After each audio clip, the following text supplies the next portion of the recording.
The first time I noticed something was off about Frostwood Ridge. I was standing in my driveway at about 11 on a Tuesday night in early October, watching the stars come out over the tree line. Vermont does that thing in autumn where the sky just drops down on you, all that black and cold and quiet, and you think, yeah, this is exactly why I moved here. I had my coffee, I had my coat. I had 3,200 square feet of house I didn't need but bought anyway because the price was right, and the commute to Burlington was manageable. And the road into the neighborhood was this long private loop through the pines that made you feel, every single time you drove it, like you were arriving somewhere that had decided to stay private from the world. That was the pitch I sold myself. Quiet, boring, mine. My name's Ethan Cole. I'd been divorced about 2 years by the time any of this happened. No kids, no drama left over from the marriage, just two people who'd grown into strangers under the same roof and finally had the decency to admit it. She got the dog, I got the truck. Both of us probably got the better end of that deal depending on the morning. I was 41, working remote in logistics management, which sounds important, but mostly means you spend 8 hours a day on calls with people in different time zones who are upset about containers. I liked it fine. I liked my house fine. I liked having a driveway I could stand in at 11 at night with no one asking me what I was looking at. The road into Frostwood Ridge, they called it, the loop, was private. Not maintained by the town, not the county's problem. 30 houses on a shared stretch of pavement that fed off Route 12, and when the snow came, which it does in Vermont, starting around Halloween and doesn't really stop until you've lost faith in all warmth, somebody had to plow it, or nobody was going anywhere. That somebody had been me for 4 years running. I had a beat-up Chevy 2500 with a blade I'd bought off a guy in Montpelier for $600, and on bad storm mornings I'd get up early, sometimes 4:30, sometimes 5, run the loop a couple times, scrape it down to something workable, and be back in my kitchen with fresh coffee before most of the neighborhood had checked their phones. Nobody asked me to do it.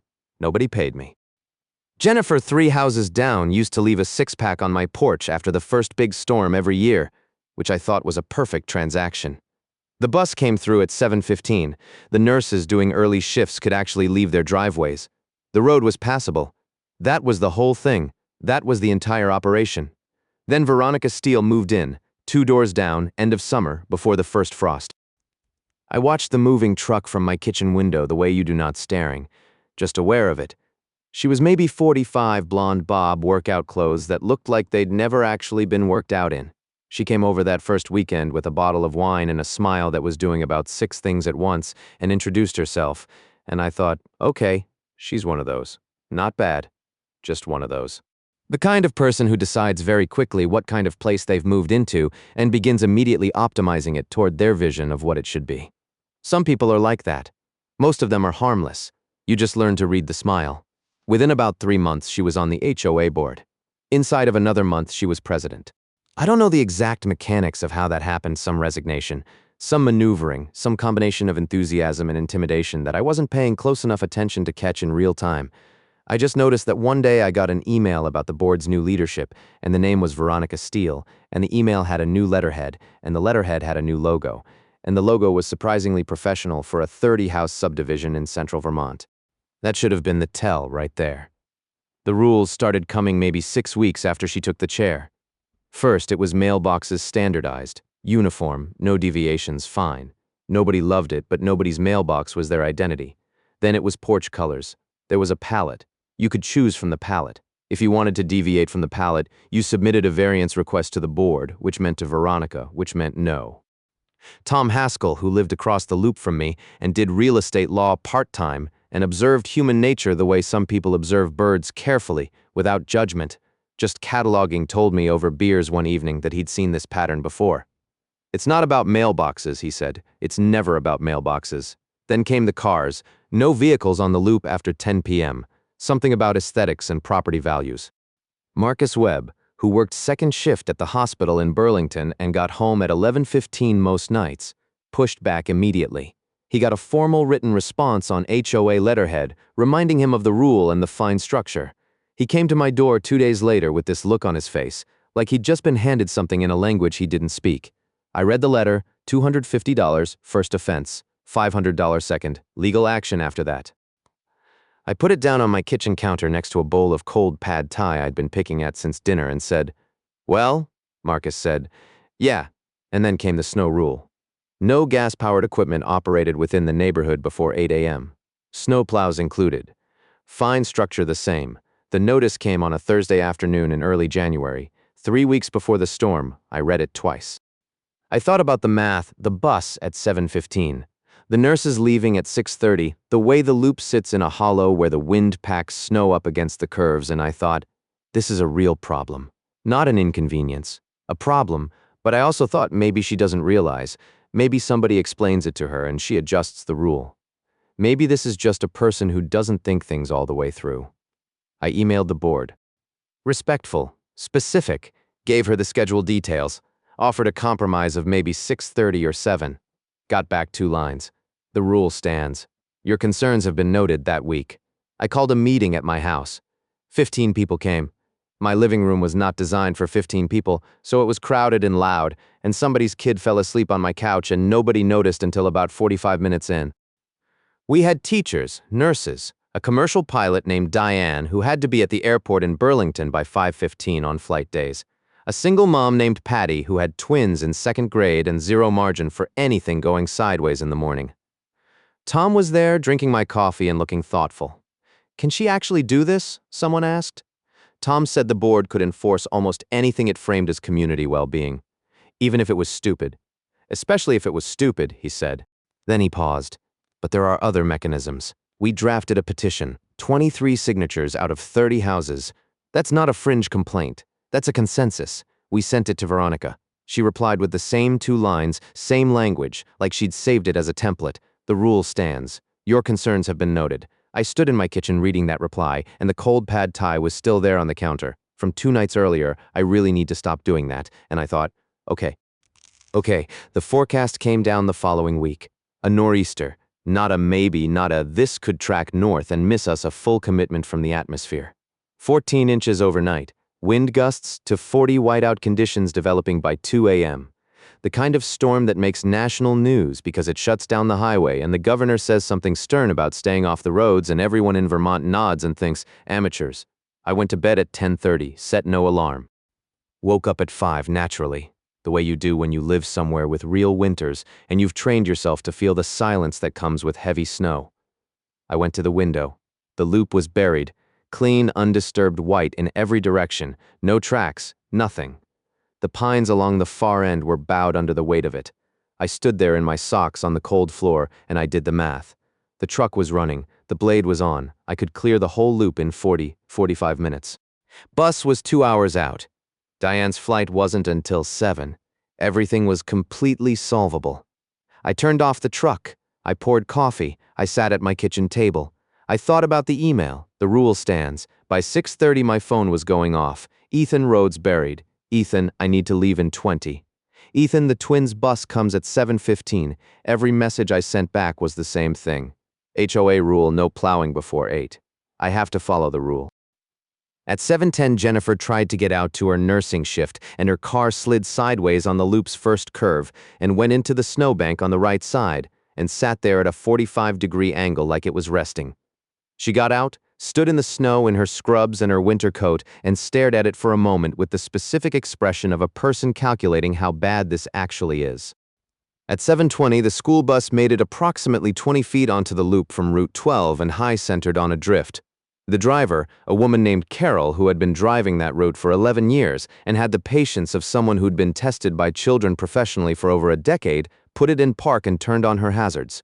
By 7:40, I had 5 neighbors on my porch not yelling. Just standing there with that specific American look of people who have been made to understand something they didn't want to understand. Call Veronica, someone said. We had. She wasn't picking up. At 7:55, her garage door opened. White SUV backed down the driveway with the kind of confident slowness that says the person driving has not looked out any window in the past hour. It rolled onto the loop and the front tires found the drift immediately, and the whole thing slid maybe 4 feet sideways and stopped. Engine revving, tires spinning, going nowhere. Right behind Jennifer's tilted car, I was standing there with my coffee mug. I want to be honest about this moment. I wasn't savoring it exactly. It was more like watching a proof complete itself, like the logic of a thing finally arriving at its conclusion. Veronica got out in heels. I don't know why she was wearing heels. She was wearing heels. They went immediately into the snow up to the ankle, and she made a face, and then she composed herself, because that's what she did. She composed herself and she looked around at the stuck bus and the stuck cars and the 30-odd people now distributed across the loop in various states of coats and frustration, and she said, "This is completely unacceptable. Why hasn't anyone plowed the road?" Jennifer didn't raise her voice. She didn't make a face. She just said, "Because of your rule. No gas equipment before 8. Remember?" Veronica blinked. Tom, standing in his driveway in a barn coat, holding his phone, read the exact language from the HOA notice out loud, calm and precise, like he was reading testimony. Concluded with, "No exceptions. You could see Veronica processing this. You could watch the sequence of it, the impulse to deny, the recognition that denial wasn't available, the pivot to exception." "Well, obviously this is an emergency," she said. "Rules can be flexible." That's when Marcus laughed. Not like something was funny, like something had finally been named. "Funny," he said. "You didn't think it was flexible when I was late for work." He'd gotten the fine letter in November. $250, first offense, paid it. Hadn't forgotten. Veronica turned to me. Her voice had that particular frequency of a person who has decided to treat their own discomfort as someone else's emergency. "Ethan, plow the road." Now, I looked at my watch. The second hand was at about the 50 mark. I watched it. I took a very long sip of my coffee. It was starting to get cold and I didn't care. 45 seconds. The second hand came all the way around. 8 o'clock. "Wow," I said. "Guess I'm allowed now." I didn't rush. I want to be clear about this. I wasn't performing a lesson. I was just doing it at a normal pace, which felt strange to everyone watching because everyone was used to me doing it at 5 in the morning when no one was watching at all.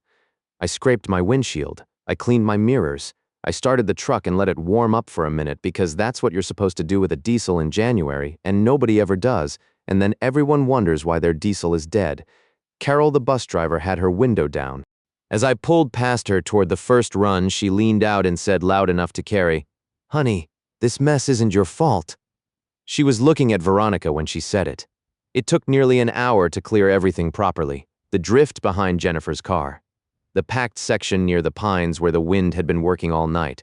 The curve where the water table sits high and the ice forms underneath the snow like a trap. By the time the bus was moving, it was past 9. Kids were an hour and 45 minutes late to school. Jennifer had called the hospital, rearranged her shift, was going to have to make up the time. Diane had missed her check-in window for her flight and was on the phone in her driveway, rescheduling. Patty's twins were in her back seat eating granola bars with that particular resilience that second graders have, where they don't fully understand what's happening, but they know there are granola bars. I went back inside and made fresh coffee. By noon, the Frostwood Ridge Facebook group had become something else. Screenshots of the original rule. The video someone had taken on their phone of Veronica's SUV, spinning its tires behind Jennifer's car, no commentary, just 40 seconds of footage, 12,000 views inside of 6 hours, once people started sharing it. Photos of the bus sitting sideways on the loop like a beached thing. Tom had posted a measured 2-paragraph breakdown of the sequence of events that read like a legal brief and had 260 comments on it, almost all of them from within the neighborhood. Emergency meeting, Friday night, the clubhouse. I got there late because I had a call that ran over, and when I walked in the room was already standing room only, coats on, no food, no drinks, nobody making small talk. Veronica was up front. I found a spot along the wall next to Marcus. Tom opened it. He didn't yell. He never yelled. He said the snow rule created a documented safety risk and demonstrable financial harm to residents. Multiple people had lost wages. A school bus had been delayed. Emergency access to the loop had been compromised for over an hour. This was no longer a discussion about noise ordinance preference. It was a discussion about the abuse of authority over a shared resource. Veronica tried to get in front of it. I had complaints from residents about how many. Someone from the back? That's confidential board information. 3 people laughed simultaneously. Not mean laughs, just the specific sound of people who've stopped believing the frame they're being given. She tried twice more, got interrupted twice more. There was no cruelty in it. Nobody was screaming at her. Nobody was doing anything theatrical. It was just that the room had already made its decision and the conversation was a formality. Tom pulled out the clipboard. 26 signatures on the recall petition. You needed 2/3 of the 30 households. 20 was the threshold. He'd given everyone until that afternoon. He had 26. Veronica stood very still. I've been in rooms before, where you watch power leave someone's body in real time. It's not like the movies. It doesn't look like defeat. It looks like a person trying to remember what they were before the role they gave themselves and finding the answer unsatisfying. She picked up her coat. She straightened her shoulders. She said, "You people don't deserve your property values," and she walked out. The room was quiet for about 4 seconds. Then someone said, "Did she really just?" And Tom said, "Yes, she really just, and we have a quorum, so let's vote." The recall was official 2 weeks later. 3 days after that, a moving truck appeared in front of her house. By Thursday, it was gone. The house sat empty for about 6 weeks, and honestly, I think all 30 of us slept better with it dark. New board, new president Diane, who turned out to have exactly the organizational temperament you'd want from a commercial pilot, meaning she thought systematically about what could go wrong and prepared for it before it did. Snow rule deleted the first week. Budget approved for a contracted plow service, so the whole thing stopped depending on whoever was willing to get up early. They offered to pay me for the 4 years retroactively, which I thought was kind and also slightly absurd, and I took a third of what they calculated because it felt right and spent it on a new blade for the truck because the old one had earned retirement. That should have been the end of it. Veronica Steele had other ideas. I don't know exactly when she filed the first thing. Tom heard about it before I did. He knew someone at the town clerk's office and called me on a Thursday evening to give me a heads up. She'd filed a complaint claiming I had operated equipment in violation of the HOA rule on the morning of the storm, which was technically creative because I hadn't operated anything until 8 o'clock, and I had a phone full of time-stamped messages proving it. But the complaint wasn't really about winning. It was about putting my name in a file somewhere, about starting a paper trail. That's what Tom said. Watch what she does with the paper. What she did was sue me. Small claims, some theory about property damage sustained when her SUV sat in the snow for an hour, the idea being that because I had a plow and didn't use it, I was somehow responsible for her car sliding into a drift on a road she had made the rule about. I sat across from Tom in his kitchen with the filing in my hand, and I thought, this is genuinely impressive as a piece of logic. You have to respect, on some level, the audacity of it. Tom said, keep every text message, every email, every HOA document, every timestamp. He said it calmly, the way you say things when you're telling someone the thing they need to hear instead of the thing that would be more immediately satisfying. Keep everything, document everything. I already had most of it. After the first petition email got that 2-line non-response, I'd started being more careful. Printed copies, a folder in Google Drive. Nothing dramatic, just the instinct you develop when you've dealt with enough logistics to know that the paper doesn't lie and the paper will still be there when everyone's memory has gotten conveniently blurry. So I had the original rule in writing with the date. I had my sent messages from that morning with their timestamps. I had 17 photos taken by 5 different neighbors between 6:30 and 8. All of them timestamped, all of them showing the state of the road. I had the HOA email chain in its entirety. I had the Facebook group posts screenshotted and saved, including the ones she deleted after the meeting. The small claims case got dismissed. Judge took about 20 minutes with the documents and said there was no basis for the claim. Veronica was in the room. She didn't look like someone receiving news. She looked like someone taking notes. The police reports came next. 2 of them, filed in the same week, through the Vermont State Police Detachment that covers our area. One claimed I had threatened her in the parking lot of a grocery store in Stowe. I had not been to that grocery store in approximately 4 months, and I had a receipt from the price chopper in Barrie from the afternoon in question, because I had stopped there on my way back from a work meeting in Montpelier.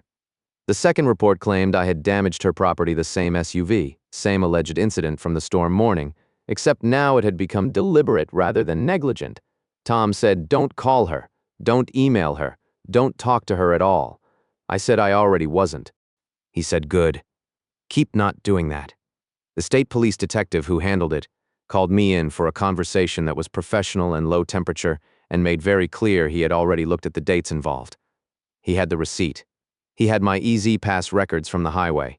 He had 2 neighbors who had seen me at home that afternoon. He had, somewhere in a file, a woman who had filed 2 complaints in the same week that both fell apart inside of about 48 hours of examination. He didn't say any of this in an editorial way. He just told me the complaints had been investigated and found without evidentiary support and that I should continue to document any further contact. I asked him, straight, if I should be worried. He was quiet for a second. He said, no, and then, but document everything. What I learned later through Tom, who heard it from a contact at the county, was that by this point Veronica had also apparently sent herself threatening letters and reported them to the police as having come from me. The handwriting analysis and the postmarks and whatever else they do with that kind of thing made it fairly clear fairly quickly where those letters had actually originated. I don't know all the specifics and I'm not sure I want to. What I know is that the state took it seriously in the direction of the person who had filed the reports. She was charged with false reporting. Plural, the case went through the system. The slow grinding way everything goes through the system. And at the end of it she had probation, fines, mandatory counseling, and a court-ordered no-contact provision that covered me and several other named residents of Frostwood Ridge. I wasn't in the courtroom for any of it. Tom kept me updated by text, brief and factual, the way he did everything done he sent. On the day the sentence came down. One word. I was on a work call when it came through, and I read it, and then I went back to the call and spent 20 minutes talking about container tracking in Rotterdam, and then hung up and sat in my office chair and didn't do anything for a few minutes. The house sold in the spring. I don't know where she went, and I don't need to. Here's what Frostwood Ridge looks like now. Kids ride bikes on the loop again. Tom and I have a standing thing on Sunday evenings where he comes over and we drink beer on the back deck, and he tells me about whatever case he's working, and I tell him about whatever logistical disaster is happening in my supply chain, and neither of us mentions any of this unless we have to. Patty's twins started 3rd grade, and one of them apparently has a real talent for drawing, and the other one is going to be either a lawyer or a used car salesman. Patty says she hasn't decided which is worse. Marcus got promoted at the hospital, which means he's on different shifts now and doesn't have the late-night parking issue anymore, though the rule is long gone anyway. Diane organized the first Frostwood Ridge block party in September, and it was good. People brought things. There was a fire going. The kids ran around in the dark until the parents started gathering them back, and the loop was quiet and lit from the houses on both sides, and it looked, honestly, like what it was supposed to look like when I moved in. I did the first plowing of this season the same way I always have. Up at 5, Chevy running, 40 minutes to clear the whole thing, back inside with the coffee still hot. The contracted service handles the big stuff now, and that's right, that's how it should work. But for the light stuff I still just do it. I don't know if it's habit or something else, probably both. I had a beer on the back deck afterward, and watched the tree line come up out of the dark, as the sky started going gray, and I thought about the morning of the storm.